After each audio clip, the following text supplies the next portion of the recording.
नमस्कार। India debate में आप सबका स्वागत है। मैं हूं आशुतोष पाठक। लंबे समय के बाद मैं वापस स्टूडियो लौट गया हूं मित्रों, और अब लगातार आप मुझे अपने स्टूडियो से लाइव देख पाएंगे। आज स्टूडियो ज्वाइन करते ही आपके सामने सबसे बड़ा ब्रेकिंग ला रहा हूं, और वो ब्रेकिंग है मित्रों, वो ब्रेकिंग है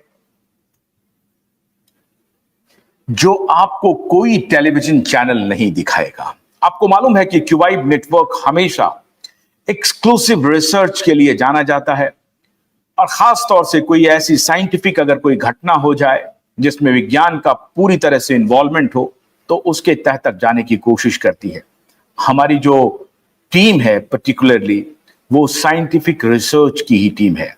और मैं एक बार फिर से अपने बेंगलोर के क्यूवाइब के टीम को बधाई देना चाहता हूं, और जो हमारी रिसर्च टीम बेंगलोर में है, और उसमें बहुत सारे इंजीनियर्स और डॉक्टर्स के इनपुट आते रहते हैं, और that team is led by our editor Pooja Francis.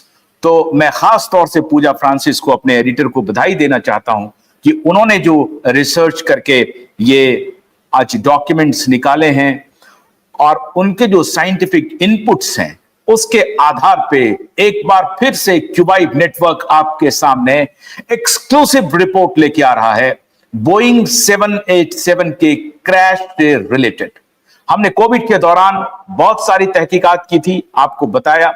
आपका क्यूवाइब नेटवर्क इसलिए जाना जाता है, जो खबर कोई नहीं दिखाता है, जिसके ऊपर किसी की नजर नहीं पड़ती है, या जानबूझ करके नजरअंदाज किया जाता है, हमारी नजर वहीं रहती है।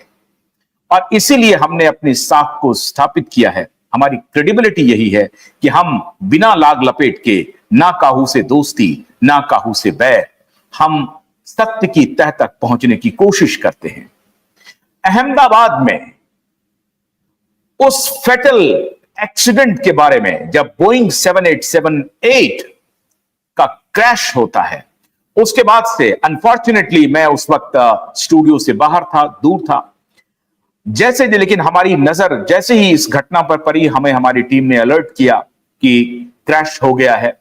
हमने फौरन से पेशतर अपनी टीम को अलर्ट किया कि आप इसके रिसर्च में जाइए, पता कीजिए सरकार क्या कह रही है, प्रधानमंत्री क्या कर रहे हैं, जा रहे हैं, हॉस्पिटल में क्या हो रहा है, गृह मंत्री कहां पहुंच रहे हैं, मुआवजा कितना दिया जा रहा है। इन सारी बकवासों को लेकर के उसमें कोई हमारी दिलचस्पी नहीं है।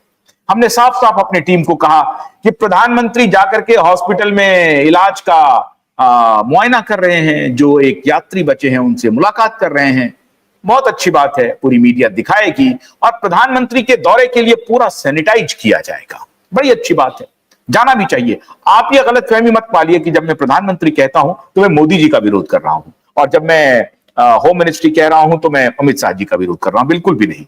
मैं प्रधानमंत्री का ये कस्टम हो गया है, घटना घटी है, वहां जाना है, उसमें उनका कोई दोष नहीं है, वो जाते ही हैं, होम मिनिस्टर जाते ही हैं, जांच के आदेश दिए ही जाते हैं, और जांच यहां पर 5-6 एजेंसी मिलकर के कर रही है, और इस जांच में एनआईए भी जांच कर रही है। होना भी चाहिए, सिक्योरिटी का अगर कहीं से भी कोई लूप होल्स निकले तो उसकी पड़ताल होनी ही चाहिए। पड़ताल हो रही है, हमारी दिलचस्पी उस पड़ताल में है जरूर कि आखिर घटा क्या था। लेकिन जब हमने अपनी जांच टीम को अलर्ट किया, और मुझे आज बहुत खुशी हो रही है, बल्कि बहुत मैं गौरवान्वित महसूस कर रहा हूं, इसलिए नहीं कि यह घटना घटी है, हमने एक दिन पहले भी श्रद्धांजलि दी, आज फिर हम दोबारा श्रद्धांजलि दे रहे हैं। जो मृत परिवार हैं उनको हमारी तरफ से पूरी भावभीनी श्रद्धांजलि है। लेकिन आज ये वक्त क्यों आया, इस पर तहकीकात, ब्लैक बॉक्स से जो कुछ भी निकलेगा तो वो होगा ही। लेकिन बोइंग 787 और बोइंग 787-9, 787-8, 787-9, इन दोनों के मैन्युफैक्चरिंग में एक बहुत बड़ा फ्लॉ रहा। इसके लिए विसिल ब्लोअर ने बाहर आकर के चेतावनी दी।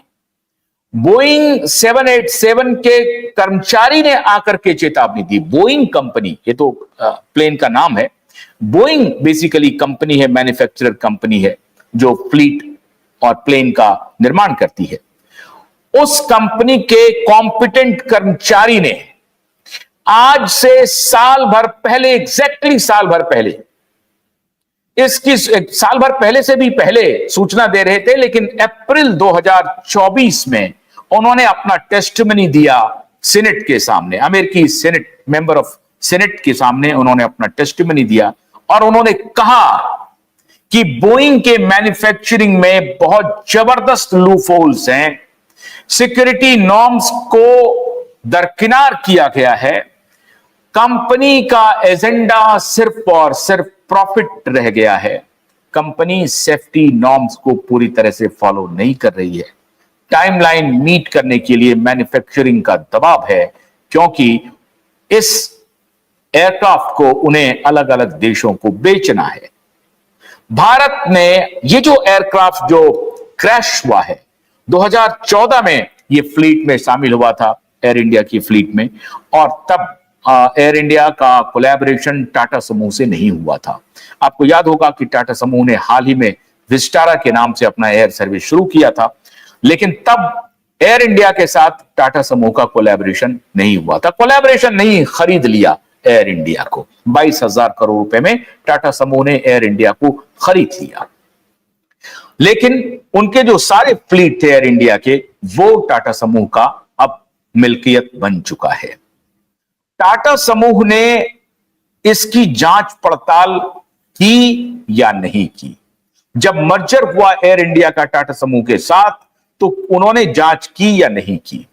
टाटा समूह के चेयरमैन, उनका आ गया है बयान, सभी टेलीविजन चैनल पे चला है, मुआवजा दे दिया जाएगा, इंक्वायरी होगी, जांच होगी, सब कुछ होगा। लेकिन क्यूवाइब नेटवर्क जो आपके सामने एक्सक्लूसिव रिपोर्ट लाया है, जो किसी टेलीविजन चैनल पे आप नहीं देख सकते हैं, क्योंकि टेलीविजन चैनल वाले ठकुर सुहाती करेंगे, सत्य की तह तक नहीं जाएंगे। और मुझे मालूम है कि ये कुछ जो अंदरूनी रिपोर्ट्स हैं वो हमारे देश के प्रधानमंत्री तक भी पहुंचेगा, और मैं अपने देश के प्रधानमंत्री को, अगर उन तक ये जानकारी, मुझे नहीं लगता है कि उन तक ये जानकारी नहीं होगी, जरूर होगी, लेकिन कोविड में भी बहुत सारी जानकारी उन्हें नहीं दी गई, या दी गई तो उनको कुछ और समझाया गया, और क्या हुआ आपने देखा।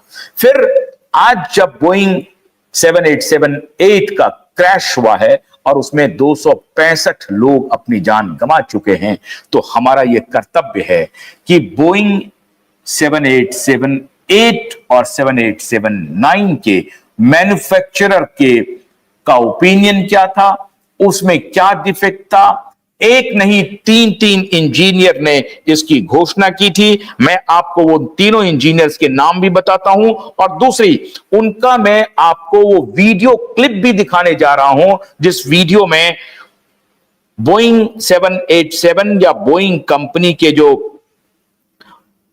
व्हिसल ब्लोअर हैं, जो इंजीनियर हैं, जिनको बड़ा लंबा अनुभव रहा है, उन्होंने जो टेस्टिमनी में अपनी बात कही है, वो भी मैं आपको दिखाता हूं। लेकिन multiple whistle blowers have come, this is the report of QYB.in। आप QYB.in पे जाकर के आप पूरे रिपोर्ट को पढ़ सकते हैं।